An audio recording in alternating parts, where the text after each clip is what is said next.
हरियाणा के चुनावी मौसम में पूर्व मुख्यमंत्री भूपेंद्र सिंह हुड्डा के खिलाफ ईडी की बड़ी कार्रवाई। ईडी ने 834 करोड़ रुपए की संपत्ति कुर्क की है, जिसका कनेक्शन हुड्डा से जुड़ रहा है। ईडी ने मनी लॉन्ड्रिंग के मामले में जिन प्रॉपर्टी पर यह एक्शन लिया है वो गुरुग्राम और दिल्ली के 20 गांव में स्थित है। अभी तक की जांच में ये पता चला है कि ये सभी प्रॉपर्टी एमआर इंडिया लिमिटेड और एमजीएफ डेवलपमेंट लिमिटेड नाम की कंपनियों की है। इस मामले में हुड्डा एमआर और एमजीएफ नाम की कंपनियों के साथ फंसे हैं।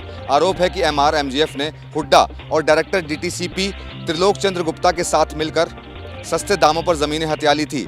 इसकी वजह से न केवल लोगों को बल्कि सरकार को भी नुकसान हुआ था। ईडी ने अस्थायी रूप से अटैच की गई संपत्ति की कीमत 834 करोड़ रुपए आंकी है, जिसमें एमआर की 60.11% हिस्सेदारी और एमजीएफ की 39.89% हिस्सेदारी है।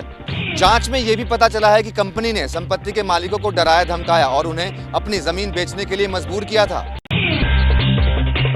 हरियाणा में विधानसभा चुनाव से पहले कांग्रेस में सीएम पद की रेस। प्रभारी दीपक बावरिया ने कहा, विधानसभा चुनाव नहीं लड़ने वाला भी बन सकता है सीएम। हरियाणा को लेकर कांग्रेस स्क्रीनिंग कमेटी की बैठक के दूसरे दिन 50 से 55 सीटों पर चर्चा हुई। पहले दिन करीब 30 सीटों पर चर्चा हुई थी। सूत्रों के मुताबिक ज्यादातर मौजूदा विधायकों को फिर से मौका मिल सकता है।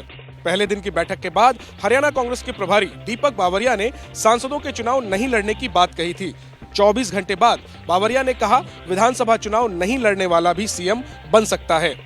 कोई भी व्यक्ति अपने आप को प्रस्तुत कर सकता है सीएम के तौर पे कि जिसके पास विधायक दल के में से किसी न किसी का समर्थन रहता है और कांग्रेस हाईकमान का आशीर्वाद रहता है। दरअसल सिरसा से सांसद कुमारी सैलजा विधानसभा चुनाव लड़ना चाहती हैं। सैलजा दलित हैं। कांग्रेस दलित वोटर्स को नाराज नहीं करना चाहती, इसीलिए चुनाव बाद सीएम का फैसला होने की बात कही जा रही है। हाईकमांड अंतिम फैसला करेगा, मैंने भी यही कहा है, तो अंतिम फैसला तो हाईकमांड करेगा। तो हम ये माने कि कुमारी सैलजा जी विधानसभा चुनाव लड़ने की तैयारी कर रही है, फैसला जो भी आलाकमान करे। कोई इस तरह की बात नहीं होती, मैंने केवल इच्छा जाहिर की थी। हरियाणा कांग्रेस की स्क्रीनिंग कमेटी की बैठक कल भी होगी। कल बाकी सीटों पर चर्चा होगी। उम्मीद है tentatively it can be on 2nd। Sir, क्या सांसदों को 2nd of the next month, सितंबर। लोकसभा चुनाव में शानदार प्रदर्शन करते हुए 5 सीटें जीतने वाली कांग्रेस को हरियाणा विधानसभा चुनाव में सरकार बनाने की उम्मीद है, लेकिन कांग्रेस के सामने चुनौती गुटबाजी रोकने की है। हरियाणा में टिकटों के मंथन को लेकर भाजपा कोर कमेटी की 6 घंटे तक चली बैठक। सूत्रों का दावा है कि करीब 1 दर्जन विधायकों के कट सकते हैं टिकट। बीजेपी कोर ग्रुप की बैठक से पहले धर्मेंद्र प्रधान के घर सीएम नायब सिंह सैनी और केंद्रीय मंत्री मनोहर लाल खट्टर पहुंचे। उसके बाद सभी नेता कोर ग्रुप की बैठक में शामिल हुए। सूत्रों के मुताबिक राज्य की सभी 90 सीटों पर चर्चा हुई।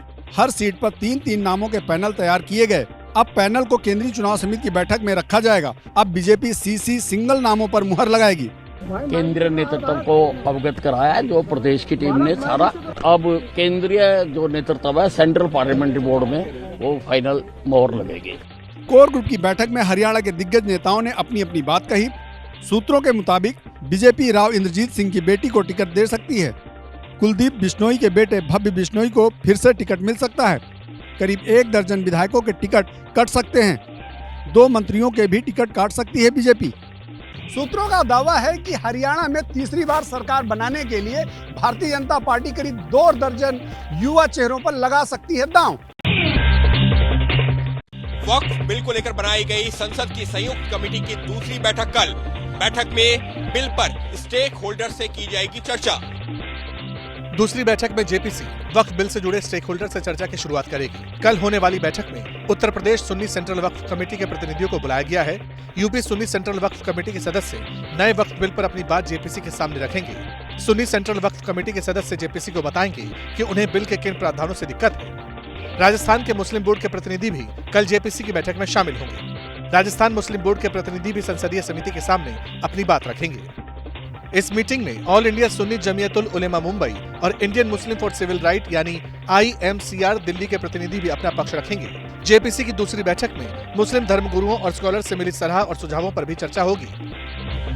22 अगस्त को संसद की संयुक्त कमेटी की पहली बैठक हुई थी। इस बैठक के दौरान अल्पसंख्यक मंत्रालय के अधिकारियों ने वक्फ के नए बिल को लेकर प्रेजेंटेशन दिया था।